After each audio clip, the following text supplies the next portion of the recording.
আসসালামু আলাইকুম।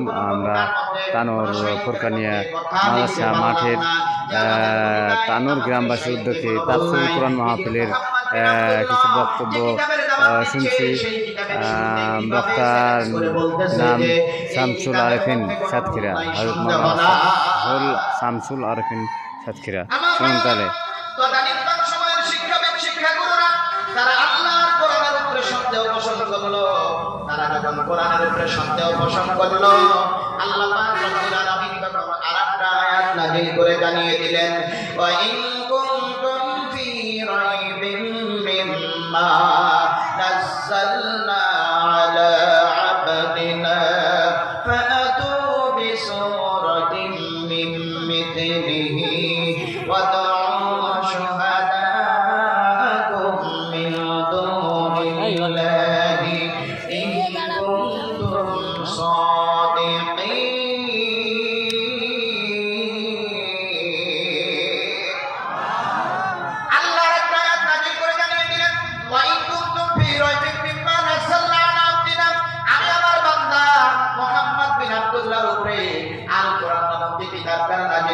অবতীর্ণ করেছি। এই কিতাবের উপরে যদি তোমাদের কারোর কোনো প্রকার সন্দেহ হয়ে থাকে, তাহলে ফাতু বিসূরাতিন মিন মিথলিহি, এই কিতাবের 114টি সূরার মধ্যে ভাগ থেকে ছোট একটা সূরার মতো সূরা হলেও তোমরা তৈরি করে দেখাও। সূরা বাকারার মতো নয়, সূরা মাইদার মতো নয়, সূরা আরাফের মতো নয়, সূরা নিসার মতো নয়, এই কোরআনের 114টি সূরার মধ্যে ভাগ থেকে ছোট একটা সূরার মতো সূরা হলেও তোমরা তৈরি করে দেখাও।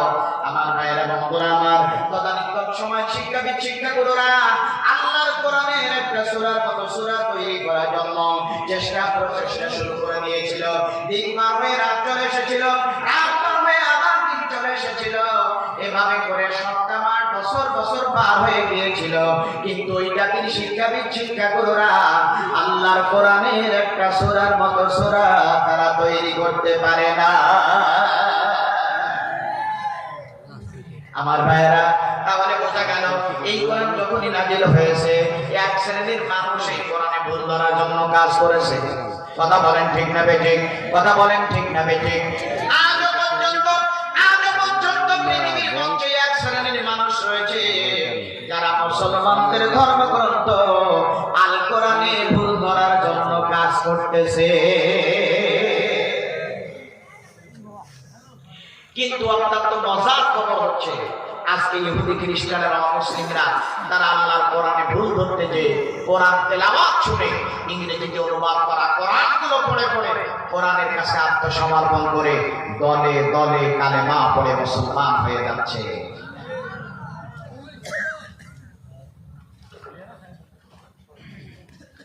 আমার ভাইরা, শুনে অবাক হয়ে যাবেন।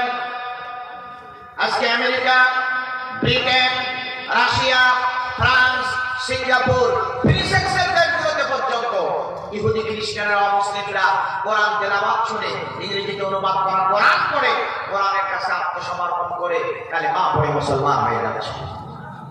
আমার ভাইরা, ইংল্যান্ডের বিশ্ববিখ্যাত জ্ঞানী বিজ্ঞানী নাম তার ডক্টর মিস্টার এমনে ভার্জারি, যিনি মুসলমানদের ধর্মগ্রন্থ আল কোরআন সম্পর্কে একটা তথ্য দিয়েছেন। যেহেতু তার মাতৃভাষা ইংরেজি, তাই তিনি ইংরেজিতে ভাবেই বলেছেন, it is the fact that it has been reserved in factorise, reviewed is the present it is to fact.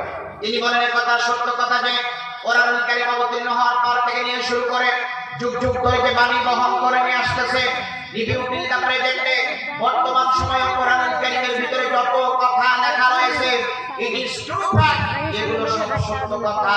কোরআনুল কারীমের মধ্যে কোনো প্রকার মিথ্যা কথা না। সুবহানাল্লাহ বলবেন না? ক্যানাডা ইউনিভার্সিটির head of the department of immunology, পুরাতত্ত্ব এবং চিকিৎসা বিজ্ঞানে গোটা পৃথিবীর শ্রেষ্ঠ বিজ্ঞানীদের ভিতরে থেকে অন্যতম নাম তার ডাক্তার কে এলমোর, যিনি একজন বিশিষ্ট চিকিৎসাবিদ ছিলেন।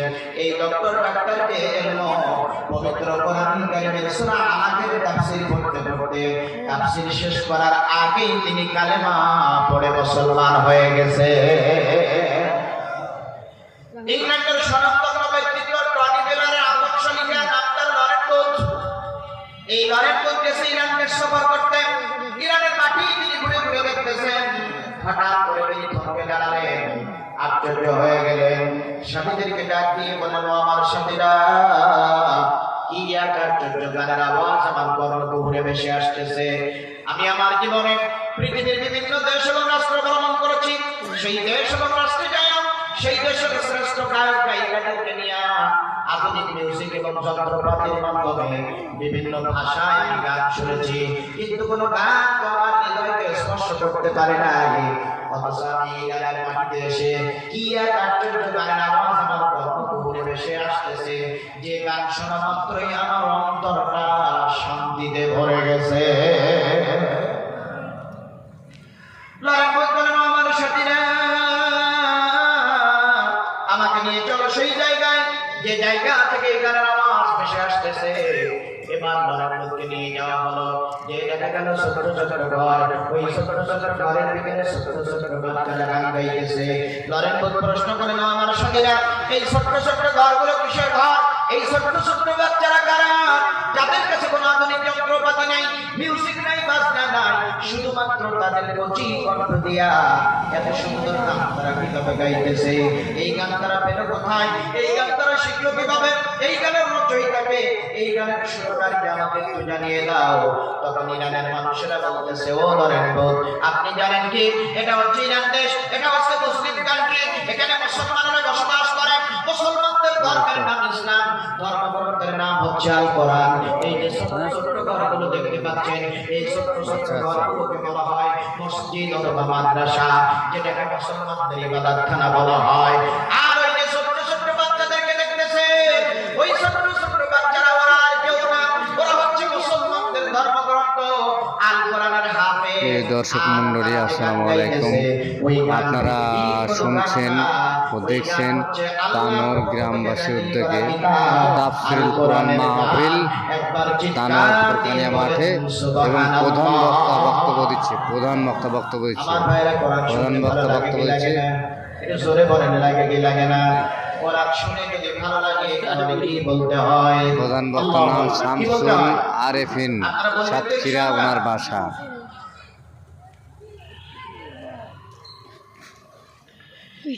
إنما يعمر مساجد الله من آمن بالله واليوم الآخر وأقام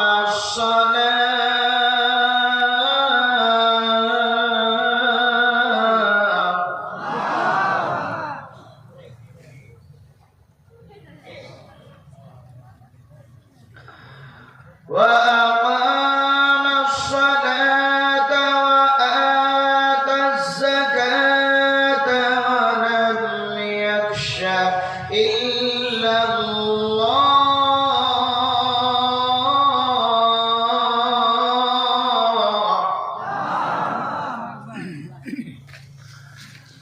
فعسى أولئك أن يكونوا من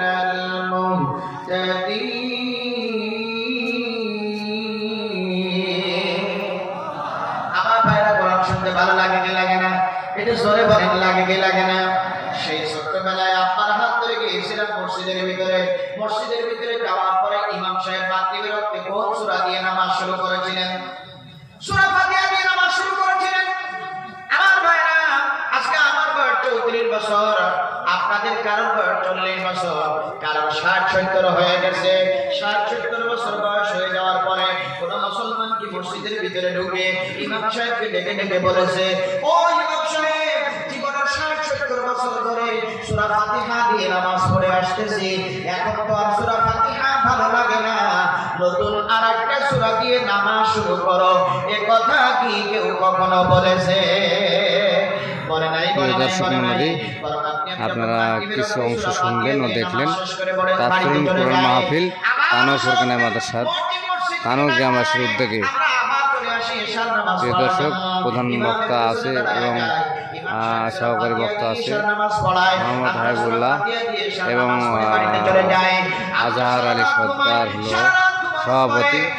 প্রধান পেশ ইমাম তানোর জামে মসজিদ মোহাম্মদ জাহিদুর রহমান। সময় মসজিদ থেকে কি বলে ডাক দেন? বক্তা শামসুল আরেফিন, প্রধান বক্তা সাতক্ষীরা।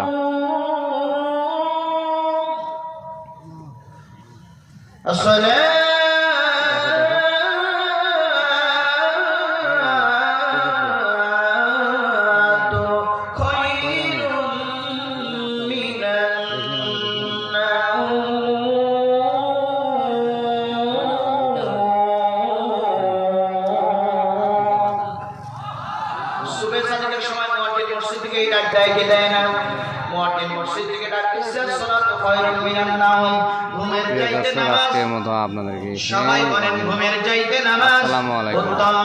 এই